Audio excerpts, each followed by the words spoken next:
ইতিহাসের সর্বোচ্চ 5.7 মাত্রার ভূমিকম্প কাঁপিয়ে দিয়েছে পুরো বাংলাদেশ। তবে এখনো রয়েছে আরো বড় কম্পনের শঙ্কা। সর্বোচ্চ ঝুঁকিতে রয়েছে দেশের বেশ কয়েকটি জেলা। ঝুঁকিতে থাকা সেসব জেলা নিয়ে বিস্তারিত জানাচ্ছেন শিহাব ইসলাম।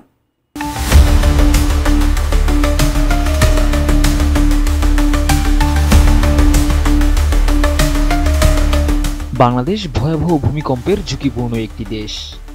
তাই দেশের বিভিন্ন অঞ্চলের মধ্যে উচ্চ ঝুঁকির এলাকা চিহ্নিত করা হয়েছে, ভবিষ্যতে যেখানে বড় ধরনের ভূমিকম্পের প্রভাব সবচেয়ে বেশি পড়তে পারে। সম্প্রতি প্রকাশিত একটি মানচিত্র এবং ভূমিকম্প বিশেষজ্ঞদের অভিমত অনুযায়ী ভূমিকম্প ঝুঁকি বিবেচনায় সমগ্র বাংলাদেশকে 3টি ভাগে বিভক্ত করা হয়েছে। প্রথম বিভাগ অর্থাৎ জোন 1, সবচেয়ে বেশি ঝুঁকিপূর্ণ এলাকা।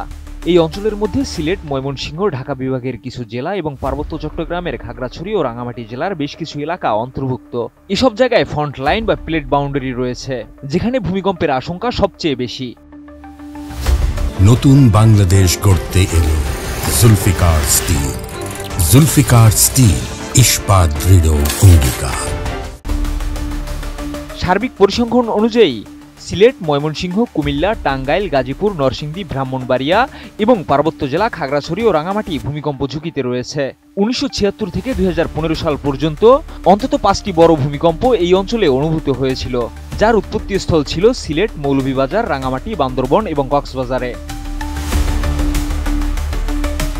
এছাড়া ভারতের উত্তর পূর্বাঞ্চলের আসাম ও মেঘালয় রাজ্য সংলগ্ন সিলেট ও ময়মনসিংহ অঞ্চলে ভূমিকম্পের ঝুঁকি আরও বৃদ্ধি পেয়েছে। বিশেষজ্ঞরা বলছেন, ভবিষ্যতে এসব এলাকা আরও বড় ধরনের ভূমিকম্পের আশঙ্কা রয়েছে।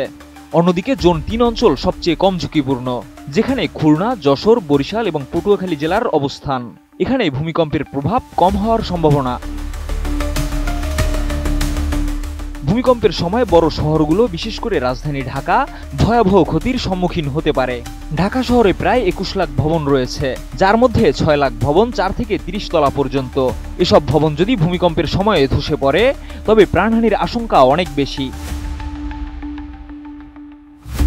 বিশেষজ্ঞরা বলছেন, ঢাকা ও এর আশেপাশের অঞ্চলে 5.7 মাত্রার ভূমিকম্পে স্থাপনার ক্ষতি হয়েছে। এমন এক পরিস্থিতিতে বড় ধরনের কম্পন হলে ভয়াবহ পরিস্থিতি হতে পারে। ভবন নির্মাণে বিল্ডিং কোড না মেনে অনেক ভবন তৈরি করা হয়েছে, যা পরিস্থিতি আরও জটিল করতে পারে। এমন পরিস্থিতিতে সরকারকে যথাযথ ব্যবস্থা গ্রহণ করার পরামর্শ দিয়েছেন বিশেষজ্ঞরা।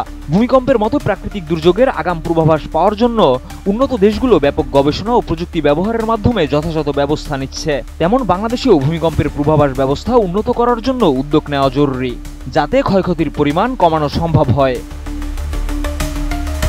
শিহাব ইসলাম, ATN নিউজ।